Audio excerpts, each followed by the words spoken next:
The vetting process for seminary application is pretty extensive. In the seminary, formal training for a life committed to Christ and the Catholic Church begins.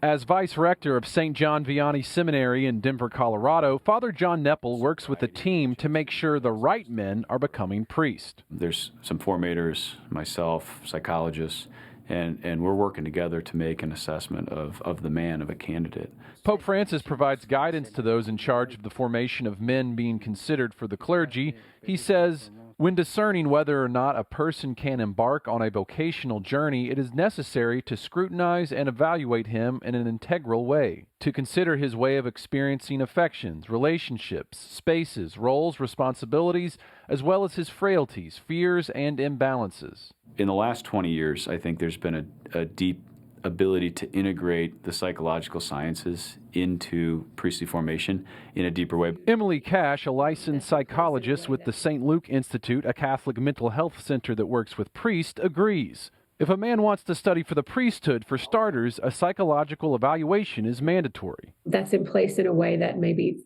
20, 30, 40 years ago, it was encouraged, but it wasn't mandatory. So that's a huge shift in saying you absolutely have to do this. That's part of the process. Cash says the shift in recognizing the importance of psychology within clergy formation was spurred on in part after the first major public reports of scandal came in 2002, involving older allegations and cover-up. The sexual abuse scandal was a real wake-up call for everyone. To investigate further, a groundbreaking study was carried out by the John Jay College of Criminal Justice. It took a closer look at the sexual abuse of minors by Catholic priests in the U.S. from 1950 to 2002. The report estimated around 4% of priests during that time frame had allegations of abuse, with most of the cases occurring in the 1970s. Further analysis showed a decline in abuse during the 1980s. Incident counts have remained low since. If you want to look at the last 20 years, the rates have plummeted even further. Deacon Stephen DiMartino works with Catholic religious communities around the country to ensure measures are in place to safeguard against sex abuse. Psychology is a tool that we use. It's something that can help us understand where a man or a woman is in their human formation. Psychology, a tool previously underused. In a follow-up study to the initial John Jay report, investigators found many accused priests began abusing at times of increased job stress, social isolation, and decreased contact with peers. The study said, quote, generally few structures such as psychological and professional counseling were readily available to assist them with the difficulties they experienced. Today, many allegations of clergy abuse involve incidents that occurred decades ago, but there have been exceptions. The Diocese of Cleveland told us there were no red flags raised during psychological screenings of Robert McWilliams. The former priest was criminally charged with sex abuse, and he took his own life in prison earlier this year. He carried out his crimes during and soon after he completed seminary studies in Cleveland, Ohio back in 2017. The Diocese of Cleveland told us McWilliams' crimes remind us all of the fallen nature of man and highlight the reasons why the seminary takes screening as seriously as it does both during its admissions process and prior to ordination. In other seminaries, like the one in Denver, Colorado, we found an additional measure for evaluation and support. Seminaries are making mental health more of a priority. Here at St. John Vianney Theological Seminary, a Catholic psychologist is on staff full-time to provide counseling for future priests. That's 95% of what I do is counseling with these men. David Kovacs is the Director of Psychological Services at the seminary. He says beyond initial screenings of seminarians, it's important to have a psychologist available to accompany them throughout their years of formation. A seminarian is a normal guy coming out of the world that we all live in, and we all have problems. And we all need people to talk to. Modern psychology can remove God, faith, and a healthy understanding of human development from solutions. Kovacs is focused on addressing struggles seminarians may face, the same struggles anybody might face, through a holistic Catholic lens.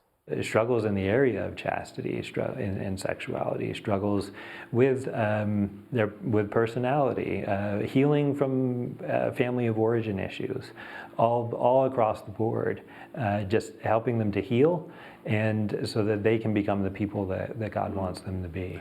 Last year, the seminary in Cleveland hired a full-time psychologist and life coach involved in the formation of seminarians. But the diocese told EWTN News In Depth the role was not filled during the years Robert McWilliams was being formed. The Diocese of Cleveland said although the seminary did not have a full-time psychologist on staff during McWilliams' years in the seminary did provide ample spiritual and emotional support for seminarians. Support can be provided, still, some won't be fit for the job.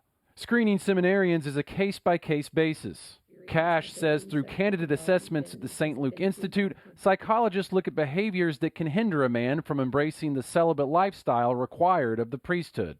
So folks that have a long history of acting out, either with anonymous sexual encounters or pornography, that's not a good fit for a celibate life. So we're having those very frank conversations around an individual's sexuality from the very beginning. Regarding clergy sex abuse of minors, both Cash and Kovacs say celibacy is not the cause, and neither is homosexuality. Pointing back to some findings of the John Jay report, it's not when an individual identifies as homosexual or bisexual or heterosexual. The greater risk for offending is when individuals do not know and have been unable to identify and cultivate a healthy awareness of their sexual identity. But notably, Pope Francis has said the Church recommends that men with deep-seated homosexual tendencies should not be accepted into the priesthood. Candidates with a history of same-sex attractions and acting on those same-sex attractions are going to be difficult to sustain celibacy. Overall, seminary formation may look different than it did decades ago. For one thing, fewer men are entering seminary and ultimately becoming priests. And I'm really proud of the way that we bring them in. We're not interested in just growing the numbers. In the end, what matters most may not be quantity, but quality.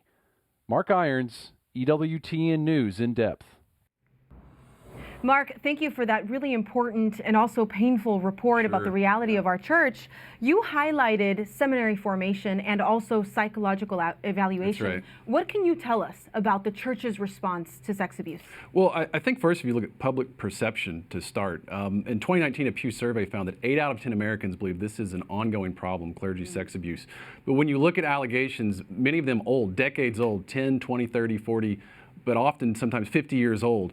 And the priest involved many times removed from ministry or in some cases have even died. So not exactly a current problem when you think about it in that way, about current allegations. But what we do know is the church has a zero tolerance policy. Any credible allegation against the priest and he is permanently removed from ministry. And that's interesting and also reflective of the state of the new generation of priests that are coming in. What can you tell us then about the numbers and the response? Well, when you look at current numbers, for nearly 20 years, the National Review Board has been auditing sex abuse reports for the U.S. Church. And what they have found is that their data shows less than 1% of clergy abuse allegations are new. Less than 1% are new. So you're talking about those old allegations. Each year, credible allegations are often in the single digits. So you're talking about over 99% of present-day priests without allegations to their name. Now, it's important to note, one case is too many, and victims could come forward in the years to come. But it does seem like Catholic seminaries, at least, are taking this seriously, not only with psychological services, but really in changing their whole formation process, Montse. One could assume that the screening is working. It seems to. Thank you so much, Mark. You got it.